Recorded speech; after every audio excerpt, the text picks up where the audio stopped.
नमस्कार दोस्तों, राम राम, ओम नमः शिवाय। तो दोस्तों, आजकल सावन चल रहा है।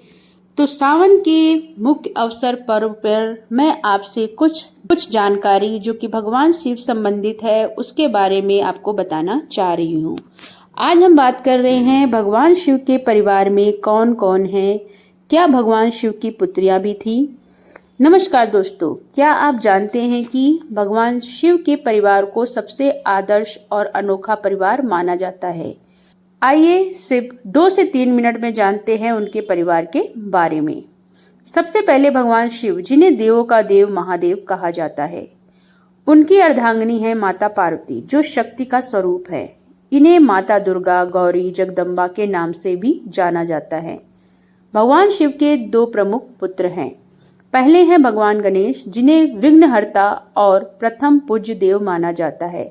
किसी भी शुभ कार्य की शुरुआत सबसे पहले गणेश जी की पूजा से होती है।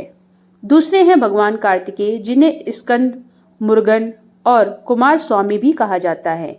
वे देवताओं के सेनापति हैं। अब सवाल आता है, क्या भगवान शिव की पुत्रियां भी थीं? कुछ पुराणों और क्षेत्रीय परंपराओं में अशोक सुंदरी को भगवान शिव और माता पार्वती की पुत्री माना गया है। कहा जाता है कि उनका जन्म माता पार्वती की इच्छा से कल्प वृक्ष के वरदान से हुआ था।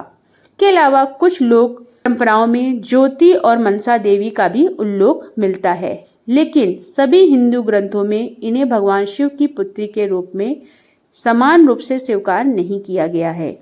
इसलिए मुख्य धारा के मान्यता के अनुसार भगवान शिव की 2 पुत्र गणेश और कार्तिकेय और 1 पुत्री अशोक सुंदरी का उल्लेख मिलता है।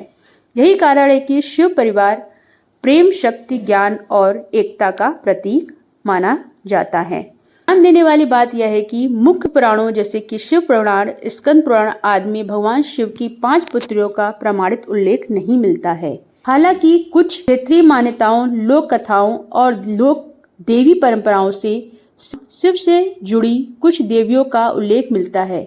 मुख्य हिंदू ग्रंथों में अशोक सुंदरी को भगवान और माता पार्वती की पुत्री माना गया है। उनका जन्म माता पार्वती की इच्छा से कल्प वृक्ष के वरदान द्वारा हुआ था। इसके अलावा भारत में कुछ क्षेत्रों के लोक मान्यताओं में भगवान शिव से जुड़ी 5 अन्य पुत्रियों का भी में ज्योति, मनसा देवी, ओखा, जया और भद्रा के नाम लिए जाते हैं।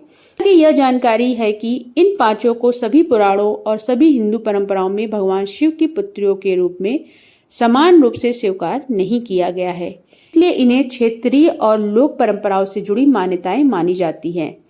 इस प्रकार मुख्य धारा की मान्यता के अनुसार भगवान शिव के 2 पुत्र गणेश और कार्तिकेय और 1 पुत्र अशोक सुंदरी का उल्लेख मिलता है, जबकि अन्य पुत्रियों का उल्लेख अलग अलग क्षेत्रों की परंपराओं में मिलता है। हर हर महादेव।